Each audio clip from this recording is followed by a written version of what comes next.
Well, welcome to Roads in Leominster Revisited by Ron Gerard, and I'm Ron, and today is February 1st, one day before the Rat Day, or Groundhog Day, as Dean puts it, and so we're back on the road again, and we decided to go up Pleasant Street up and back. Now, some very interesting notes about Pleasant Street. When I first started my weight loss journey, loving keto, Ron's weight loss journey, I was 325 pounds. And I made a commitment to get my weight down to 180 pounds. Right now, I'm about 32 pounds away from reaching my goal weight. And we're on week number 77. And so we're coming up Pleasant Street over here, and they got Franklin Street partly blocked off. On my right over here is Bennett School. I went to school here in Bennett School back in the 60s and the early 70s. And of course, who remembers Lean Market and all the great potato salad there? That's still there, but it's closed, as you can see. And we're coming up to Pond Street and Chestnut Street. So this is what Leominster looks like in February 1st with the fresh snowpack we got Sunday this past week and Saturday. Somebody coming there from that angle, so we get the right of way anyways, and they can't go, so we're good to go. So we're traveling up to Pleasant Street, and so earlier this past summer I was on an agenda to walk 100 miles in the month of May, and I only made 87, but we did take one day, and from my house, from Adams Street, and we walked all the way down this distance, and it was a really hot day that I can remember. I should have brought more water with me. I did have some people offer water along the way, and if you're going to go out walking and it's hot like that, or any time of day, you should really carry enough water with you. And I was lucky I didn't have a bad situation here, but we made it home okay. But we walked all this distance. I'm traveling along the speed limit right now at 35 miles an hour, kind of like just taking my time. If I got somebody behind me, I'll have to either slow up or speed up a little bit. And like I said, there are school buses, so if we got to stop, we'll stop. But I walked all the way down to this distance, and I wanted to go to Shoal Farms that day and walk, because Shoal Farms is absolutely one of my favorite hiking trails that we have here throughout our city. Now, last January 2021, I went 17 miles of walking. I did that month, and I did quite a bit of walking. Now, this year, the cold air is just not agreeing with me with all the weight loss, and I've been noticing that my weight's not pushing off as fast as I wanted to because of the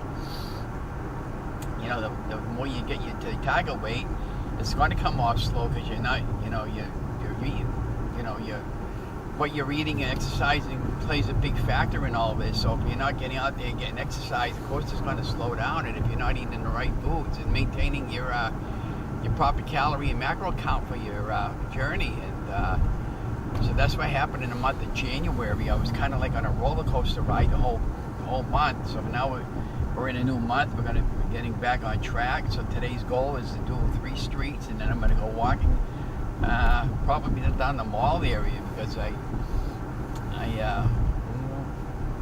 taking a look outside on the sidewalks. I'm seeing people walking a snail in a crawl, and there's no way I'm going to do that. I take a chance of slipping and falling. I don't need any more issues added to my weight loss plan there. I don't want any more setbacks, and I'm already dealing with some health issues as it is now. Now, last night there, I woke up at 2 o'clock in the morning. I've been up ever since 2 a.m. and my back is just terrible. I have really bad back spasms, and I was sleeping real good, and I just woke up and I couldn't get back to sleep. It's like that a lot of mornings. That was one of the biggest reasons why I gave up that job there, because a lot of times I wasn't getting any sleep, and I can't function 2 or 3 days without not making mistakes and not getting any sleep. And I felt I was just more of a burden to those girls over there, and they corrected my mistakes every day. So I left that area, and I'm glad I did. I missed that environment. And, they were really friendly to me. All the girls and guys over there, really great people over there, Hannibal. But the manager eventually understood that I had to leave.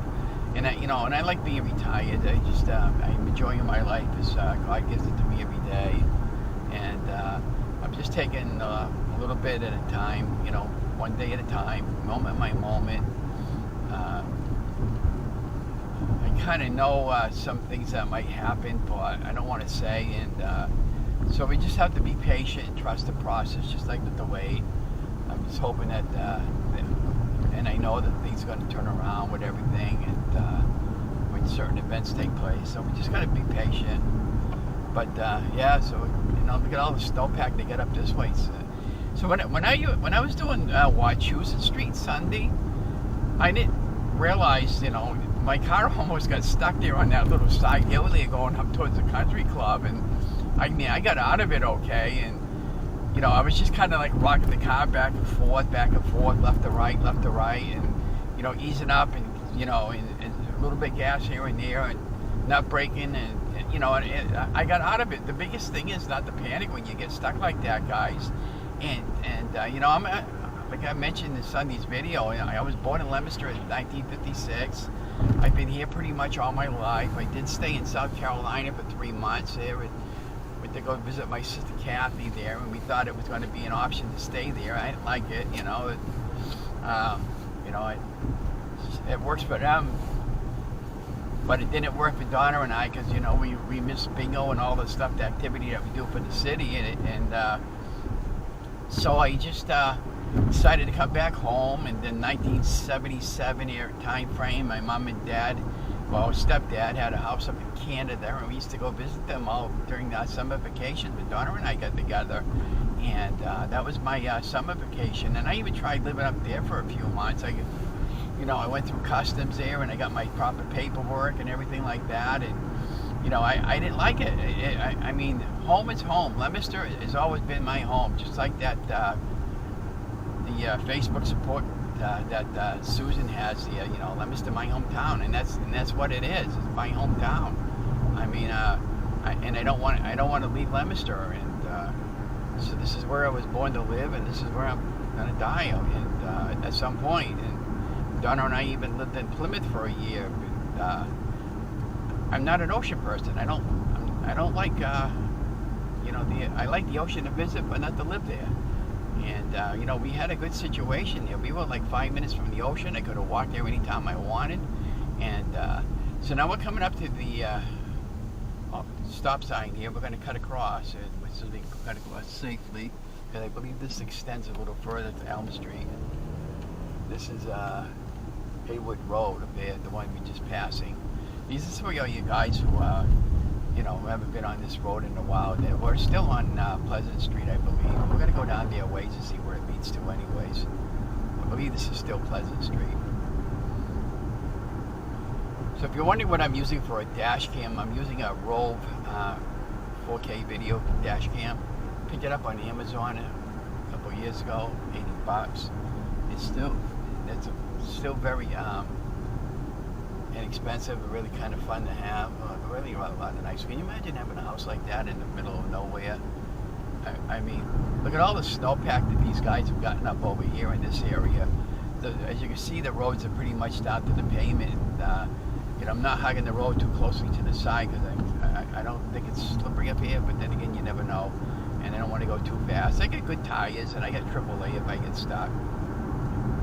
But yeah, so anyways, we lived there for a while. We stayed in Plymouth for about a year. I hated it up there, and there was one year though it was kind of like neat, because we could walk right down to the Mayflower when they had the fireworks in the ocean area, and got to experience all that in the Plymouth Parade on Thanksgiving. We just kind of walked right outside the house there, and I didn't even have to worry about parking my car, because they came right by the apartment complex that we were living in, but again, I'm not crazy about Plymouth. I like Leominster, and like I said, we came back and got involved with the Leominster Access Television and for a while, and still with them. And I enjoy filming for the studio, putting projects together for them. And tomorrow will be no exception at the Featherstone. Great prediction of whether or not Dino tells us we got 6 more weeks of winter or not. And so, yeah, and then. What else do we got going on? We got that, and a lot of good stuff. And then after, when I came back, we got involved with the hold of the mayor's office, and wanted to get some images for some past present photographs, and they wanted to get a hold of those guys at the Historical Commission, and so I've been together with them since around 2014, and with the society for about the same time. So I volunteer with 3 different organizations, and now I throw some photographs and I submit them off to the Fitchburg Sentinel for publication. And so now we're coming into the end of Pleasant Street, and this is Haywood Road, the road we just passed. So I think at this point we're gonna cross over safely and do a kind of a U-turn back onto Pleasant Street.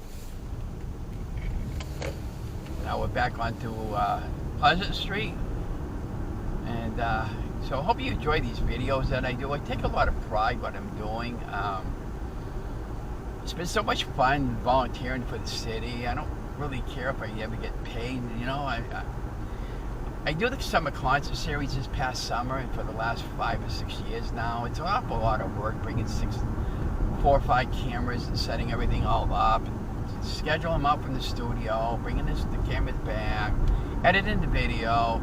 I don't want to do that anymore this year. I am going to continue on with the Tuesday night concerts with the Colonial Band, but when I say this, I don't mind not getting paid. I'm at the point with my level of education with this, I should be compensated maybe $100 or $200 for the season. I don't see what the big deal is, but if that never happens, then they're gonna have to just find somebody else to film the Thursday night concerts, because I'm not doing it no more. And it takes up an awful lot of my time. I usually get there around 5 o'clock to set up, and I'm running around with like a chicken with my head cut off, and it's an awful lot of work.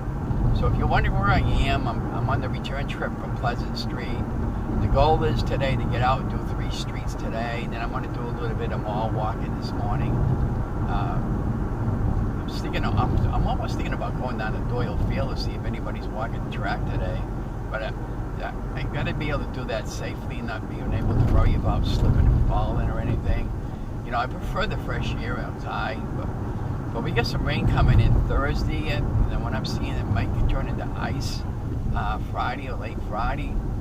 And but when I was seeing on the map there, they got a huge ice storm coming up in the middle part of the States, and we're going to be getting hit with all that this coming weekend. So I try to get out the best I can. I was going to go visit the guys at the Historical Commission today, but I decided to do projects for this instead, because Rocky's been after me to do some road video, and I've been putting these up on my YouTube channel, Loving Keto, only because the videos load up quicker than they do on YouTube, and I can keep an accurate count of my YouTube view counts, and it helps my channel grow a little bit. So, and when I use their images from Henry's St. Cyrs collection and Percy's, and I won't use the Society's images because I don't have permission, but the ones I got permission to use, I'll put those up and give them credit for the photograph. But it'd be kind of neat to throw some photographs up in the downtown area, what everything looked like in the past when I drive by these places. And so I've done a little bit of this a couple of years ago, and now we're redoing this again. But this is what it looks like I said, after the storm. It's 131 Pleasant Street we're passing right now.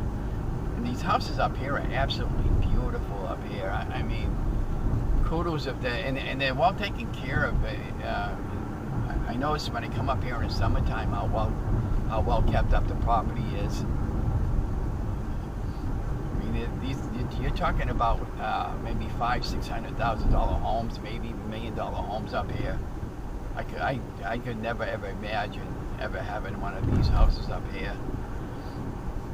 Another perfect example, one way in the back, probably about a mile back to the property from the main road.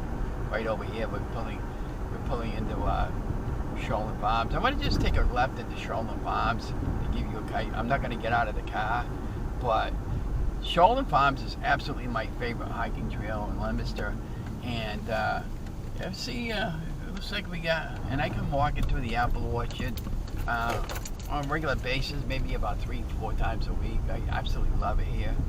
But if you look, last time we were here, there was no tracks over there. Now look at that. So people have been coming over here and walking. And I'm not sure if that's going to be an option for me because I'd be afraid of slipping and falling. I'm not going to take that chance. I was kind of a nut guy last year going out to these places, even in the winter time. But I'm not doing it this year. But I just wanted to show you what Shoreland Farms looks like up over here today. And on February 1st, we do get some snowpack cover. And they did a nice job of plowing it all out and everything. I may try to go walking at Barrett Park one day. But gotta be careful with the ice. I'm so afraid of the ice. And so we're pulling back out onto Pleasant Street from Shoreland Farms. No apples today. That's what the sign says. Thank you. Shoreland Farms, thank you. But yeah, so we're coming back from Pleasant Street, going back onto Pleasant. Now, when we get to the end of Pleasant over there, down by the bank where the splits across on Main, we're going to go up to Central Street, and we're going to go all the way down Central, up to probably the Registry of Motor Vehicles, and up towards somewhere towards just before we get into Sterling. We're going to turn the car around and come back the other way. And I had one more street I wanted to do that I written down today. So when I go out and do these streets, I'll typically write down a little on the little notepad paper that I have in the house what streets I want to do. And that way there I can pretty much stick to my agenda, and so I'm not driving around all over the place thinking of what I want to do for a street. And these streets take about maybe 20 minutes a street. So I'm trying to keep the videos down to about that. And so I hope you enjoy these small videos. Comment on my video, by the way, because I'm always curious. And you know, if you're not a subscribed member of my YouTube channel, Leominster, please subscribe to my channel. It's free, it doesn't cost anything, and it helps YouTube know when I'm posting videos, and especially helps YouTube know that I'm posting good content that people really like and enjoy. And yeah, so you know, if you remember Sunday there, we took a left over here by the number 6 schoolhouse, and we got stuck along the way. So today we're doing Pleasant Street, and we're going to do Central Street. And who knows, maybe another street, I'm not sure. It all depends on how much time we have. But it's 9:30 in the morning. It's a Tuesday morning. My temperature says in the car it's 26 degrees, so it's warmed up a little bit since this morning, because I noticed they had some frost on my window this morning. But you can clearly see by the power that we had, we did get over a foot of snow. I just didn't see it in my place where I parked my car because we had a lot of snow drifting. And the day before, Saturday, I went to go down and check the mail. And go, thank goodness for first responders and even the mail carriers. I mean, we still got our mail Saturday and during the blizzard. And I took a photograph of outside the apartment complex. You couldn't even hardly see my car. And then the next day I got up and expected to clear off that much snow on what we had on the car, and it was all cleared off there. The wind took it all off, so that was kind of cool. And I only had half an inch of snow on one side of my passenger side. And I went out and did some road video. When I came back, they had the walkway where I live all shoveled off, and they had the driveway all completely plowed, and everybody did what they were supposed to do to move their cars. Now, where I live in an Ivy Key complex over there on Adams Street, they don't mess around there. When you have a snowstorm, we get a text from the office to remind us to park our cars all around the island area and to get them off of the main streets. And then when they tell us to move, we move the cars when they're done shoveling and plowing. And if you don't, your car gets towed. It's that simple. And that's why I love living there. When I got a problem with the maintenance, I just call them up. They say, hey, I got something going on with the apartment. Can you send the maintenance guy over there? They put a work order in, and they're usually pretty prompt, you know. And Guy Bowie's really one of the nicest persons you're ever going to meet. And, you know, he's always commenting on my weight loss and everything. And, you know, I remember one time he told me, he said, Ron, how come every time I talk to you, you're always friendly, you got a good smile on your face? And, you know, well, it's because that's the way I am all the time. I'm very happy. One of my friends there, she got pissed off at me there, defriended me over a stupid photograph. Well, here's the deal. When I take photographs of people with me, I don't always put them up, and I had forgotten about that particular photograph. But it's not a reason to defriend you for that. I mean, I gave her the photograph, and I said, if you want to put it up, you put it up. You know, I just didn't feel comfortable with the photograph, with that particular photo. There was nothing negative about it, but you know, I don't always put up photographs that I take, even photographs that I do outside and for the city. You know, and I take a lot of pride in what I do. So, you know, he said, okay, well, that's your problem. You know, you're the one that's losing out, not me. I got like 2,800 friends. What's one friend less? But yeah, so now we're coming up to Chestnut Street over there, and the police crews are coming around the corner. And so this almost ends the tour of Pleasant Street. We're coming just passing Colburn Street on my right. But I thought it'd be kind of neat to do the up and back return trip there on these streets there to give you guys what the streets look like today in 2022 on February 1st. And like I said, we're just passing the Bennett School on my left. We've got Franklin Street over there on my right. And you see they got some the work crew over there working on the pole lines today, so we're going to go up slow around the corner. And yeah, so like I said, that was the distance I had walked that day, all the way down almost to Shoreland Farms that day. I ended up walking 7.5 miles that day. I was tired that day too. The best friend became my heating pad on a 90-degree weather day. I had my heating pad on all day that day, but I survived. I'll be doing more of that type walking this coming year. But anyways, so this is Ron. I hope you enjoyed our tour of Pleasant Street. And, you know, please feel free to like and share my videos. And like I said, it helps other people know when I put videos on my YouTube channel. And don't forget to like, share, and subscribe to my channel. And so today we're going to do back on, still on the main road over here on Pleasant. And we're getting ready to cross over to do Central Street.